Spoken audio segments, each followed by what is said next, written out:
Hi, ഓടത്തെ കിച്ചണിലേക്ക് സ്വാഗതം. ഉരുളക്കിഴങ്ങ് കൊണ്ട് നല്ല സ്വാദുള്ള ഉപ്പേരി ഉണ്ടാക്കാം. 3 ഉരുളക്കിഴങ്ങ് ഏകദേശം 200 ഗ്രാം ഉണ്ടാവും. കഴുകി വെച്ചു. ഇനി തൊലി കളഞ്ഞെടുക്കാം. 3-4 പേർക്ക് കഴിക്കാനുള്ള അത്ര ഉപ്പേരി ഉണ്ടാവും. തൊലി കളഞ്ഞിട്ട് ഇങ്ങനെ പലക പോലെ നുറുക്കിയിട്ട് 4-5 ആക്കാം. ഇനി ഇതിങ്ങനെ നീളത്തിൽ അരിഞ്ഞിട്ട് ഒന്ന് നടുമുറിച്ചാൽ മതിയാവും. ഇങ്ങനെ എല്ലാം നുറുക്കിയെടുക്കാം.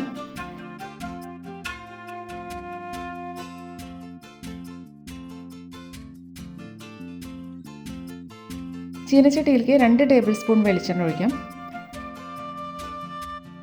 3/4 ടീസ്പൂൺ കടുക്. പൊട്ടിക്കഴിയുമ്പോൾ 6 അല്ലി വെളുത്തുള്ളി നീളത്തിൽ തന്നെ നുറുക്കിയതാണ്. ഇത് മൊരിയണ്ട, ചൂടായാൽ മതി. നല്ലോണം ഫ്ലെയിം കുറച്ചിട്ട് ചതച്ച മുളക് 2 ടീസ്പൂൺ ചേർത്തിട്ടുണ്ട്. കരിയുമെന്ന് തോന്നുവാണെങ്കിൽ ഫ്ലെയിം ഓഫ് ചെയ്തിട്ട് അല്ലെങ്കിൽ സ്റ്റവ് ഒന്ന് മാറ്റി വെച്ചിട്ട് ഉരുളക്കിഴങ്ങ് ചേർക്കാം. ഇനി നല്ലോണം ഇളക്കാം. ലോ ഫ്ലെയിമിൽ തന്നെ വേവിക്കാം. പകുതി മുക്കാൽ വേവ്, അതായത് ഒരു 5 മിനിറ്റ് കഴിയുമ്പോൾ ബാക്കി ഇൻഗ്രീഡിയൻസ് ചേർക്കാം. ഇതിൽ വളരെ കുറച്ച് ഇൻഗ്രീഡിയൻസേ വേണ്ടൂ.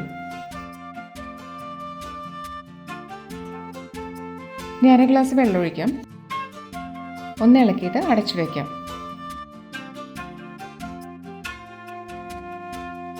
5 മിനിറ്റ് വേവട്ടെ. വെള്ളം വറ്റിയിട്ടുണ്ട്. ഇപ്പോൾ സോഫ്റ്റായി.